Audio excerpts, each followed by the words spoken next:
Server gets it. Server's job is to then communicate with server's partner, right? I have to be honest with you. I dine at Chili's as much as possible because you guys are valued clients and I love your food. And according to my daughter, I'm famous at Chili's. And I have always been introduced to a service partner. It sounds something like this. Hi, my name's Rebecca, and that's Steven over there. He's my service partner, so you'll see him running around. Just holler at either one of us if you need some. Goes about something like that, right? That's the last I ever see or hear of the service partner.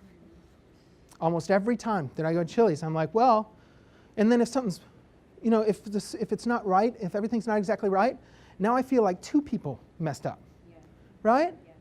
So here's my thing, is that when you introduce your service partner, there has to be a purpose there. It can't just be saying things, because all of a sudden when you just say things and they're not actionable, you go back to a conveyor belt. You know what I'm saying? Because now I know that you just said it because you're required to say it. It doesn't help me or change my experience in any way. What if your service partner didn't have to ask me if my Coke was a diet? Wouldn't that be a neat little kind of magic moment if the server partner was helping to refill beverages and just brought me a diet and didn't say, is this diet or is this regular diet? And which is not, I appreciate that they're refilling my beverage, but it's the little magic moment, bing, that says, we already talked about you, and I know that you're drinking decaf.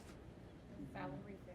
Yeah, exactly. So it's all of a sudden this magic experience is being built, one little point at a time. There are a lot of servers that say, in order to create a magic and custom experience, I have to go over the top and do something big. And that's not true. Because you don't get as much credit for the big stuff because you don't have the opportunity to do them very often. But if you do those little things, like nobody asked me if mine was diet after I ordered it the first time, but 3 people filled this up and everybody knows. That, to me, I feel very cared for. I believe that managers are not, you can manage a building, right? But they should manage the experience. The managers are the ones who kind of grease up the gears for everybody and help that communication go.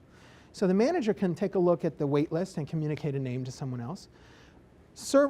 Before I go check on that table, I check in with the server or the host and say, what should I know about table 36?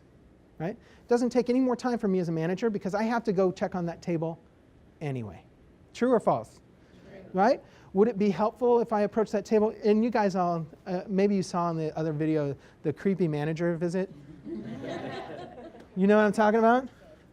Hey, how is everything today? Right? Is it good? Yeah. Is everything good? Yeah. Tim taking good care of you? Great. Hi. When I do this as a manager, what I'm communicating to the guest is, I'm not checking on you. I'm not checking on your experience. I'm not checking on this story. I'm checking on my server. That's what that says. I'm checking on my kitchen and my server. I'm not checking on you. That should change. The manager should know, my manager should know everything that you know about my table.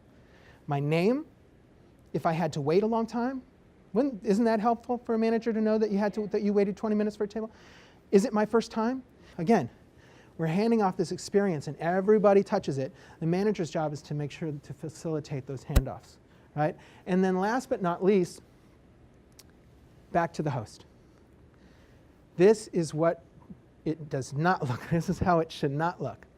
Thank you, good night. But it's how it looks, isn't it? Oh, right. Thank you, good night. Thank you, good night.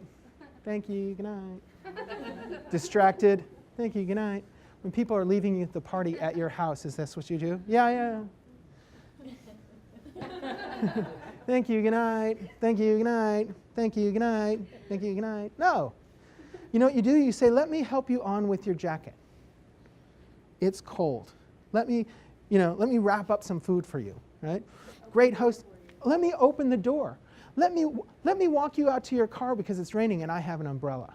Let me carry that thing for you.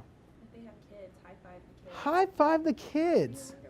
You know what? One of my favorite hostesses that worked for our organization used to do this, and she'd see to-go bags going out. What was so good that you had to take it home? engage them. This thank you, good night, this basically is, again, puts me back on that conveyor belt, right? So for hosts and hostesses, for hosts, it's crucial that we're beginning and ending with genuine interactions because it sets the tone and it leaves a memory. And I would say that from the host position, this makes it a more pleasurable way to work than just processing people through your restaurant.